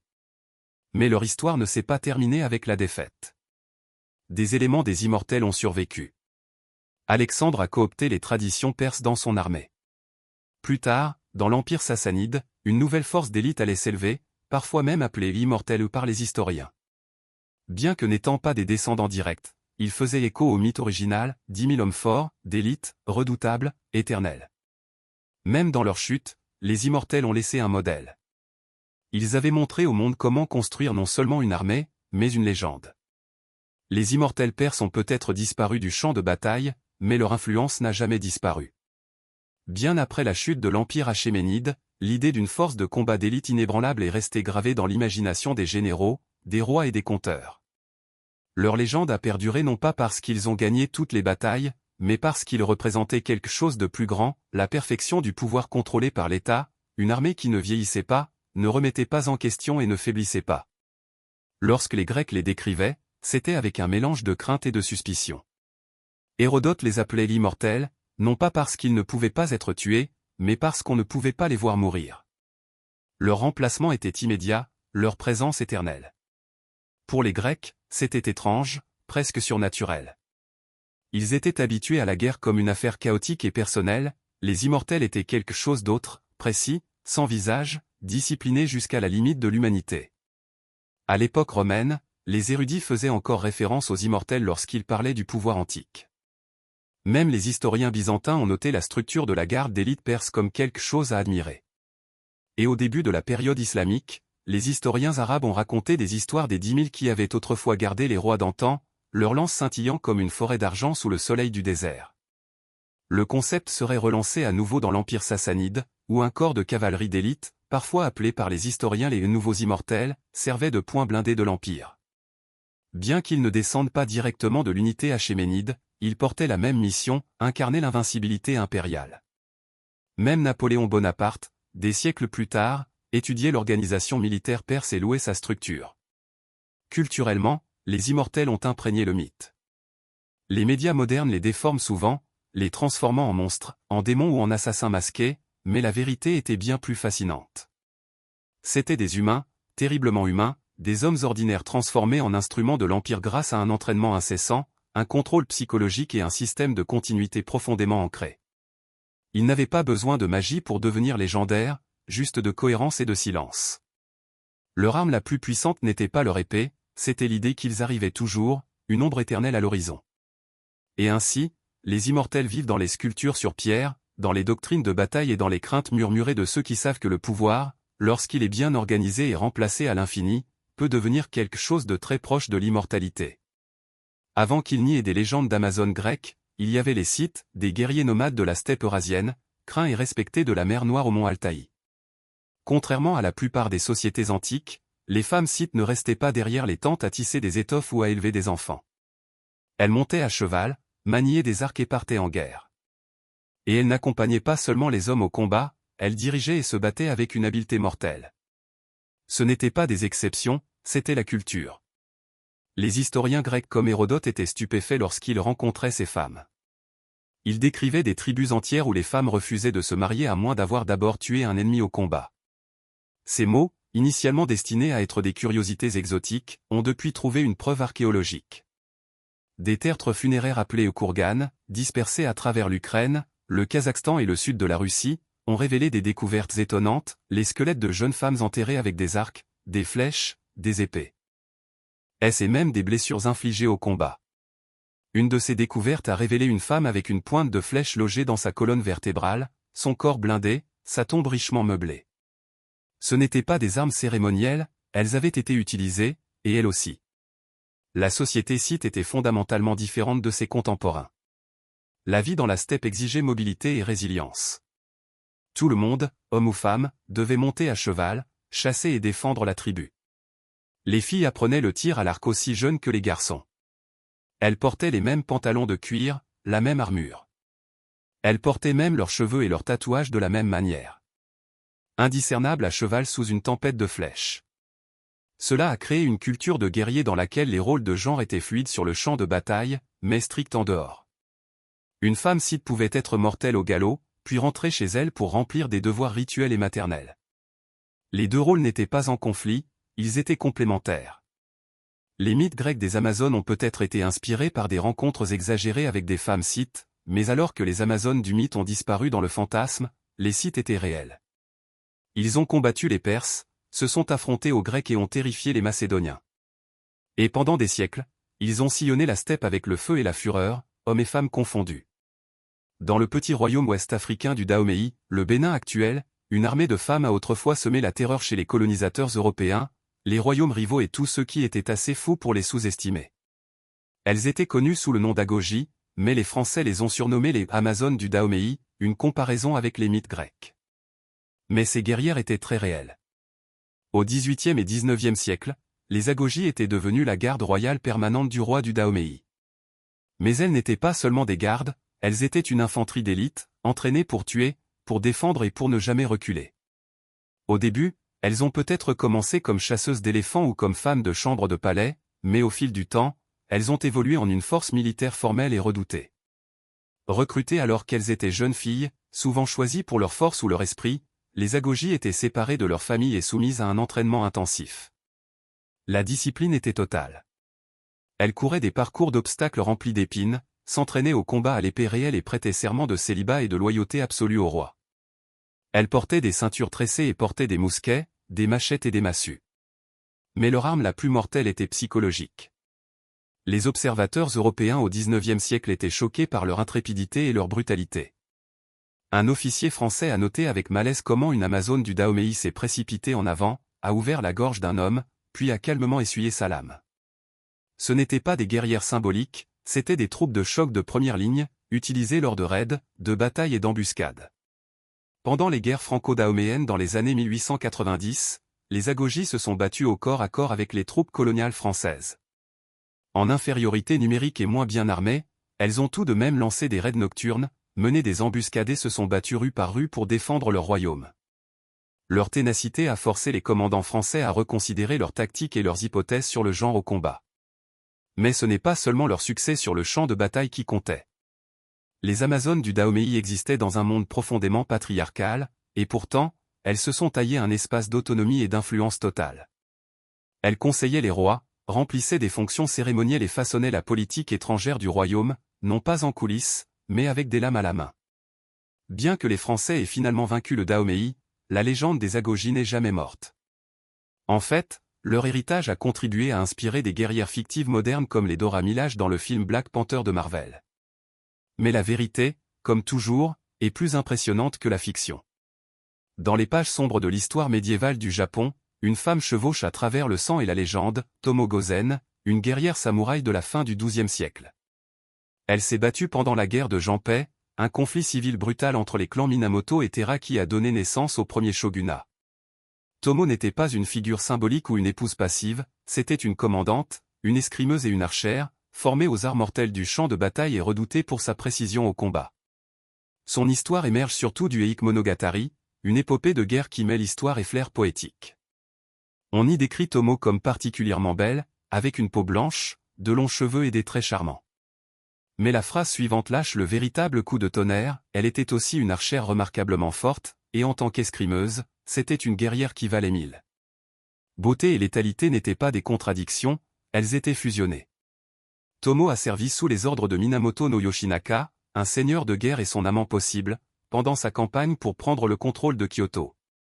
Elle n'était pas une suiveuse de camp ou une infirmière sur le champ de bataille, elle était au cœur de l'action, dirigeant des troupes et tuant même plusieurs ennemis en un seul combat. Lors de la bataille d'Awazu en 1184, confrontée à l'encerclement des forces rivales de Minamoto, Yoshinaka ordonna sa dernière résistance plutôt que de fuir. Tomo choisit de se battre. Lors d'une de ses rencontres les plus célèbres, on raconte qu'elle a démonté un cavalier ennemi lancé à l'attaque, l'a plaqué au sol et l'a décapité sur place. Puis elle est calmement remontée en selle et a continué dans le chaos. Ce moment, peut-être embelli, peut-être vrai, a perduré pendant des siècles comme un symbole de son calme et de ses compétences inégalées. Mais ce qui est arrivé à Tomo après la guerre reste un mystère. Certains disent qu'elle a été capturée et forcée au mariage, d'autres qu'elle est devenue nonne, se retirant dans le silence. D'autres encore croient qu'elle a disparu comme un fantôme dans les brumes de la légende. Quelle que soit la vérité, l'héritage de Tomo Gozen a survécu dans le théâtre, le folklore et la mémoire nationale. Dans une société construite sur des rôles de genre rigides et un contrôle patriarcal, Tomo Gozen se tenait à part, lame à la main, tête haute et absolument sans peur. Elle ne se battait pas seulement pour son seigneur, elle se battait pour son droit d'exister dans un monde qui lui disait qu'elle ne le devrait pas. Au 1er siècle de notre ère, l'Empire romain était à son apogée, discipliné, organisé et apparemment inarrêtable. Mais alors vint Boudica, une reine celtique aux cheveux flamboyants de Britannia qui faillit mettre à genoux la machine romaine. Son nom résonnerait à travers l'histoire comme un symbole de vengeance brute, de fierté nationale et de la force terrifiante d'une femme qui n'avait plus rien à perdre. Boudica était l'épouse de Prasutagus, roi de la tribu des Iceni dans ce qui est aujourd'hui l'est de l'Angleterre. C'était un roi client de Rome, un dirigeant fantoche autorisé à maintenir le pouvoir tant qu'il maintenait la paix. Mais lorsque Prasutagus mourut, Rome ignora son testament et s'empara de ses terres de force. Ce faisant, les fonctionnaires romains ont fait fouetter Boudica publiquement et, selon Tacite, ont violé ses filles. Ce fut une humiliation brutale conçue pour écraser la rébellion, mais elle a plutôt mis le feu aux poudres. En 60 ou 61 de notre ère, Boudica a uni plusieurs tribus britanniques et a lancé l'une des révoltes les plus féroces de l'histoire romaine. Et elle n'était pas une figure de proue. Les récits romains la décrivent menant son armée depuis un char, une lance à la main, vêtue d'une tunique fluide et portant une massive torque en or autour de son cou. Ses cheveux de feu flottaient derrière elle alors qu'elle chevauchait, appelant son peuple à la guerre. Elle était à la fois prêtresse, générale et furie. Ses forces ont déferlé sur Camulodunum, Colchester moderne, la réduisant en cendres. Vient ensuite Londinium, la graine de Londres moderne, où elle a massacré des colons romains et a rasé la ville. Les historiens estiment que plus de 70 000 Romains et sympathisants ont été tués en quelques mois seulement. Son armée a laissé derrière elle une traînée de cendres et d'arrogance brisée. Mais les Romains, sous le commandement du gouverneur Gaius Suetonius Paulinus, se sont regroupés. Bien qu'en infériorité numérique, ils ont attiré Boudica dans une bataille rangée où la discipline et les tactiques de formation romaine se sont révélées décisives. La rébellion a été écrasée. On dit que Boudica, face à la défaite, a pris du poison plutôt que d'être capturé. Bien que son soulèvement ait échoué, l'héritage de Boudica n'a fait que croître. Les historiens romains l'ont dépeinte comme une barbare, et pourtant, dont le courage et le leadership étaient impossibles à ignorer. Pour les Britanniques, en particulier dans les siècles suivants, elle est devenue un symbole de résistance contre la tyrannie, tant étrangère que intérieure. Dans les steppes ravagées par la guerre de l'Asie centrale pendant l'âge d'or de l'expansion mongole, une femme a émergé qui terrifiait les guerriers et embarrassait les princes, non pas avec une épée, mais avec une domination physique pure. Son nom était Cutulin, et elle était l'arrière-arrière-petite-fille de nul autre que Gengis Khan.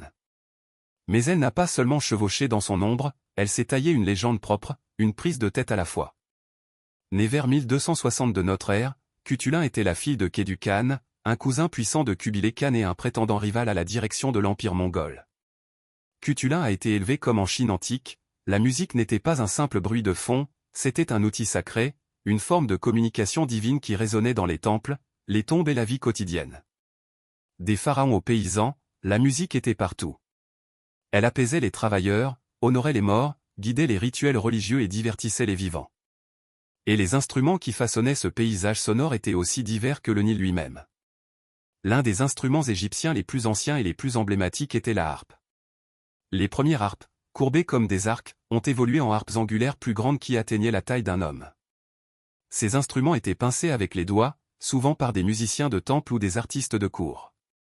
Les harpes n'étaient pas seulement de l'art, elles étaient associées à l'au-delà. Les peintures tombales montrent souvent des harpistes jouant pour les âmes des morts, facilitant ainsi leur voyage vers l'éternité. Puis vint le sistre, un hochet sacré associé à la déesse Hathor, protectrice de la musique, de la maternité et de la joie. Fait de métal avec des barres transversales lâches, le sistre produisait un son tintant lorsqu'il était secoué. Ce n'était pas subtil, mais c'était puissant. Utilisé dans les temples pour invoquer les dieux, purifier les espaces et chasser les mauvais esprits, on croyait que le fait de secouer un sistre plaisait aux divinités et maintenait l'ordre cosmique. Les flûtes, souvent faites de roseaux ou d'os, ajoutaient des mélodies soufflées aux processions et aux rituels. La double clarinette, avec deux tuyaux joués simultanément, créait une riche harmonie bourdonnante, un prédécesseur de l'holo de la Grèce. Les percussions se faisaient entendre à travers des tambours sur cadre, des claquements de mains et même des castagnettes, surtout lors des danses et des festivals. Les musiciens professionnels en Égypte occupaient des postes respectés. Beaucoup étaient des femmes, représentées dans l'art comme harpistes et chanteuses, servant souvent les temples. Ces femmes étaient plus que des artistes, elles étaient des chantres d'Amon, des musiciennes d'Isis, des figures de pouvoir spirituel. La musique pouvait honorer les dieux, accompagner les offrandes et marquer la transition entre la vie et la mort. La notation égyptienne reste insaisissable. Contrairement à la Mésopotamie ou à la Grèce, peu de documents musicaux ont survécu, mais leurs instruments, décrits de manière vivante dans les tombes et les temples, nous en disent assez. Les anciens Égyptiens comprenaient la musique comme une structure, une émotion et une magie. Même dans la mort, la musique était essentielle. Des instruments ont été enterrés avec l'élite, leurs propriétaires croyant qu'ils joueraient à nouveau dans le chant des roseaux, le paradis égyptien. Pour eux, la musique n'était pas un passe-temps, c'était le langage de l'éternité. Bien avant que les mots écrits ne gravent l'histoire dans la pierre, les anciennes cultures africaines utilisaient quelque chose de beaucoup plus primordial et immédiat, le rythme. Sur tout le continent, les tambours n'étaient pas que des instruments, c'étaient des voix. Ils parlaient, commandaient, se souvenaient et invoquaient. Dans les sociétés africaines anciennes, la musique, en particulier la percussion, était un langage vivant et respirant qui véhiculait des histoires, des lois, des identités et le pouls du divin. Les tambours variaient selon la région et l'objectif, mais l'un des plus emblématiques était le tambour parlant, que l'on trouve en Afrique de l'Ouest. En forme de sablier et tendu avec des cordes de cuir, ce tambour pouvait imiter la langue tonale du peuple. Des batteurs habiles pouvaient prononcer des phrases entières en ajustant la tension des cordes tout en le frappant avec un bâton incurvé. Des messages ont été envoyés à travers les villages, annonçant des naissances, des décès, des avertissements ou des convocations royales. Bien avant l'invention du papier ou du système postal, le tambour est devenu le premier système de communication sans fil du continent. Mais les tambours n'étaient pas seulement pratiques, ils étaient spirituels. Dans des royaumes comme l'ancien Kouch et Noba, les tambours invoquaient les ancêtres et les divinités. À Ifeu et au Bénin, ils honoraient les rois et les dieux lors de rituels de cour élaborés. Le tambour était essentiel aux cérémonies d'initiation, aux rituels de guérison et aux funérailles. On disait que frapper un tambour sacré, c'était réveiller des forces au-delà du voile. Les tambours africains se présentaient sous d'innombrables formes, djembé, dindin, bugurabu et kédi, chacun ayant des rôles spécifiques dans la hiérarchie musicale. Ils étaient sculptés à partir de bûches uniques, soigneusement évidées et recouvertes de peau animale, chacune accordée à une hauteur ou à un ton spécifique. L'artisanat était sacré, transmis de père en fils avec des rituels, même pendant la fabrication de l'instrument. Et la percussion ne s'arrêtait pas aux tambours, des hochets, des cloches, des shakers et des pianos à pouce ajoutaient des couches de rythme et de mélodie, créant un paysage sonore polyrythmique complexe que la musique occidentale ne comprendrait pas pleinement avant des siècles. Dans la tradition africaine, la musique était inséparable du mouvement. On n'écoutait pas seulement, on dansait, on respirait, on transpirait avec elle. Le batteur n'était pas un artiste, c'était un canal, acheminant l'énergie, l'esprit et la mémoire commune. Ces rythmes ont voyagé à travers le commerce transsaharien, à travers le Nil et plus tard à travers la traite atlantique des esclaves, façonnant la musique diasporique du Brésil aux Caraïbes. Mais leur cœur a toujours été l'Afrique, où le rythme n'était pas du divertissement, c'était l'identité, l'ascendance et la survie. Haut dans les montagnes des Andes, où l'air se raréfie et où les nuages effleurent la terre, la musique flottait à travers les villes de pierre et les champs en terrasse, non pas de cordes ou de tambours, mais du vent. Les anciennes civilisations andines comme les Nazca, les Mochica et les Incas ont développé une riche tradition musicale centrée sur les aérophones, flûtes, sifflets et, plus particulièrement, flûtes de pan ou siku. Le siku est un instrument d'apparence trompeusement simple, plusieurs roseaux ou tubes de bambou de longueur variable attachés ensemble en une rangée ou empilés en deux rangées. Chaque tube joue une note et les joueurs alternent rapidement entre les rangées pour créer des mélodies. Le résultat est une harmonie soufflée obsédante qui résonne à travers les montagnes comme une conversation avec le vent lui-même. Les ensembles de siku étaient souvent joués en paire, deux joueurs exécutant des notes alternées selon des schémas imbriqués, une technique appelée hockey qui symbolisait l'idéal andin de la dualité et de l'équilibre dans la nature et la société. Les flûtes en os, en argile ou en roseau étaient également très répandues, certaines si petites qu'elles pouvaient être suspendues à des colliers, d'autres suffisamment grandes pour produire des sons profonds et résonnants. Beaucoup étaient sculptés en forme d'oiseaux, de serpents ou d'esprits, montrant le lien spirituel entre le son et le monde naturel. Ce n'étaient pas que des instruments de musique, c'étaient des outils sacrés.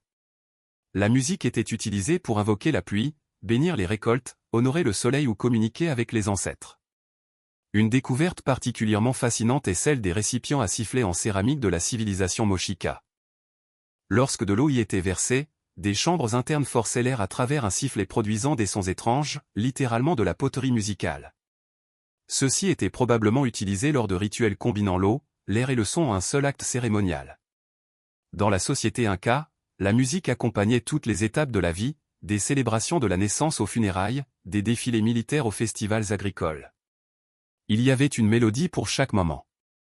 Les musiciens incas jouaient pour des dieux comme Inti, le soleil, et Pachamama, la terre, offrant leur souffle comme une forme de dévotion spirituelle.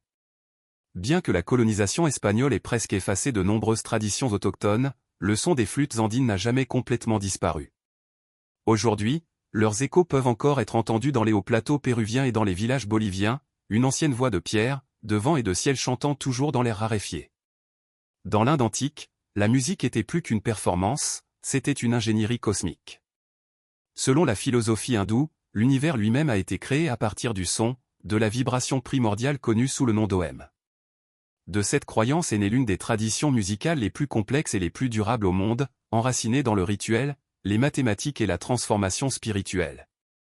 Les premiers textes, comme les Védas, datant d'au moins 1500 avant notre ère, contiennent déjà des hymnes connus sous le nom de Samanchants, qui étaient censés être chantés, pas seulement récités. Ces hymnes faisaient partie de rituels sacrés avec des mélodies spécifiques conçues pour aligner l'âme sur les forces divines. La caste sacerdotale, les brahmanes, était formée non seulement à la philosophie et aux offrandes de feu, mais aussi à la modulation vocale et à la cadence musicale. La précision était essentielle, prononcer une note incorrectement pouvait, en théorie, corrompre le rituel. Les premiers instruments utilisés dans l'Inde védique et post-védique avaient à la fois des rôles sonores et symboliques.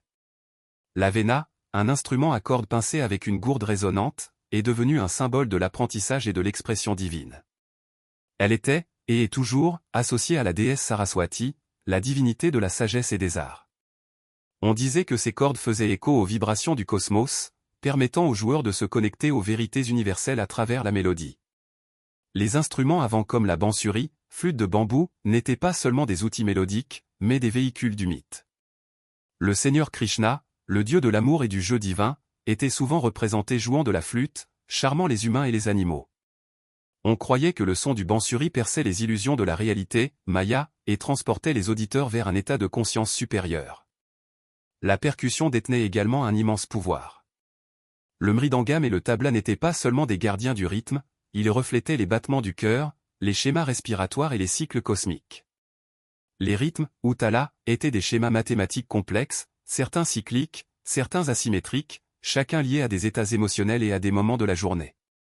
La musique indienne était profondément liée à la théorie du rasa, la croyance que la musique devrait évoquer des saveurs émotionnelles spécifiques comme l'amour, l'héroïsme, la sérénité ou le chagrin.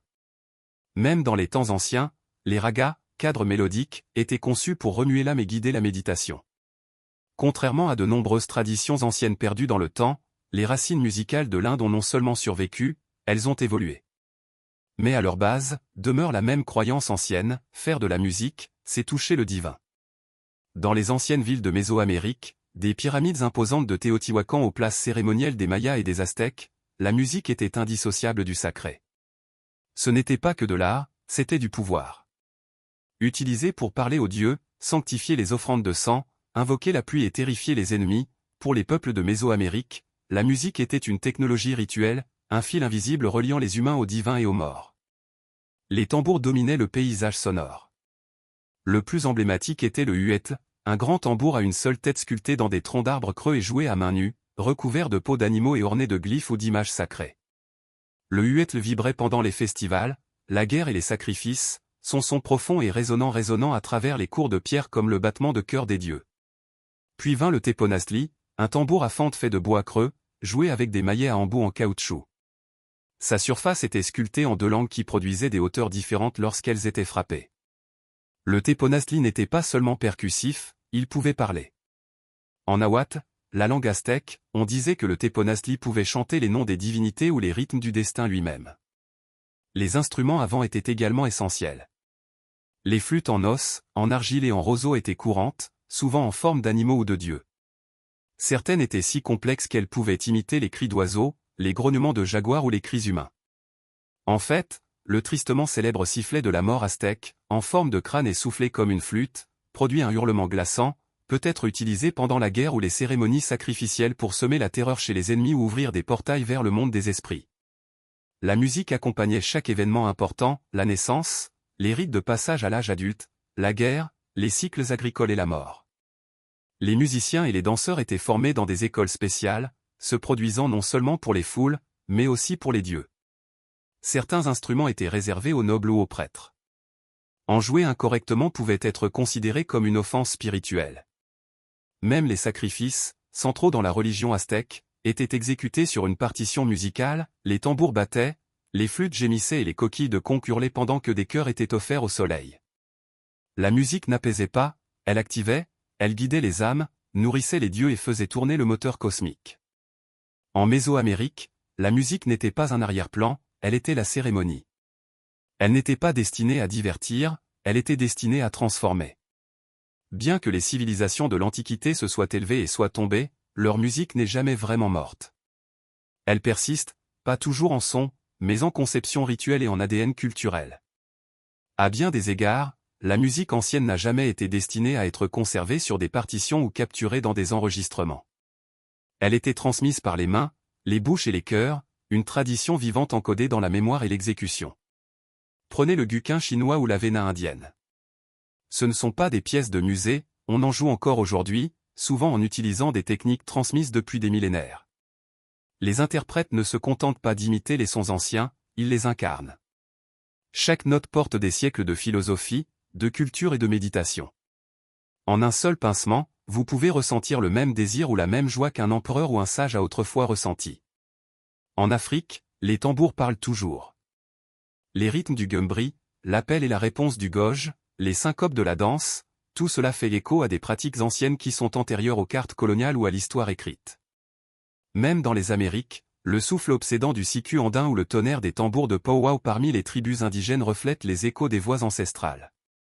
Certains instruments sont des descendants directs, d'autres sont des réinventions inspirées, mais les racines sont anciennes. Même dans la musique occidentale moderne, les concepts anciens survivent. L'échelle heptatonique à 7 notes utilisée en Mésopotamie a jeté les bases de l'harmonie moderne. La théorie musicale grecque, mode, intervalle, éto, a alimenté les premiers chants chrétiens et la naissance éventuelle de la musique classique. Et les instruments, la lyre est devenue le luth qui a donné naissance à la guitare, la conception à hanche double de Lolo a inspiré le hautbois et le basson. Mais l'héritage le plus durable est peut-être le but de la musique ancienne. Elle n'était pas destinée à vendre des billets ou à se hisser au sommet des classements, elle était rituelle, elle était guérisseuse, elle marquait la naissance et la mort, le semis et la récolte, l'amour et la guerre, elle avait une signification. Même aujourd'hui, la musique reste notre langage universel, capable de susciter l'émotion sans mots, de créer une communauté sans murs. Dans un monde numérique débordant de bruit, la musique ancienne nous rappelle que le son peut être sacré, que le rythme peut être mémoire et la mélodie, un fil entre les mondes. Qu'elle soit murmurée par un guqin, hurlée par un tambour de guerre ou jouée par une flûte d'argile, les chansons de nos ancêtres résonnent toujours. Nous devons juste écouter. En Chine antique, la musique n'était pas une simple affaire d'écoute. Selon le confucianisme, elle permettait d'harmoniser le corps, l'esprit et la société. 2 instruments illustrent parfaitement cette approche, le guqin et le guzheng. Le guqin est le plus noble, avec sa longue caisse en bois et ses 7 cordes pincées, il produit une sonorité douce et introspective. Pour l'oreille non avertie, ses subtils glissando et harmoniques évoquent le clapotis de la pluie sur des tuiles vernissées. Mais pour les lettrés chinois, chaque note exprime l'équilibre entre le ciel et la terre, le Tao. Confucius lui-même s'adonnait au guqin pour cultiver sa moralité. Apprendre à jouer de cet instrument, c'était donc se civiliser. Le guzheng est son cousin plus populaire, avec ses 16 ou 21 cordes, voire plus de nos jours, et sa table d'harmonie ornée de chevalets, il a été conçu pour le spectacle. Les musiciennes pincent les cordes avec des onglets fixés à leurs doigts, déchaînant des torrents de notes scintillantes. On l'apprécie dans les palais, les fêtes populaires ou même les camps militaires. Le guqin murmure à l'âme, le guzheng chante à la foule. Au sein de la société chinoise, la musique est associée au genre. Le guqin est traditionnellement joué par des hommes, des érudits, tandis que le guzheng est plutôt associé aux femmes, notamment aux courtisanes. Mais ces 2 instruments étaient enseignés dans des académies de musique, faisant partie d'un idéal confucianiste de culture harmonieuse. Aujourd'hui, le guqin et le guzheng connaissent un regain de popularité, tant dans les contextes classiques que contemporains.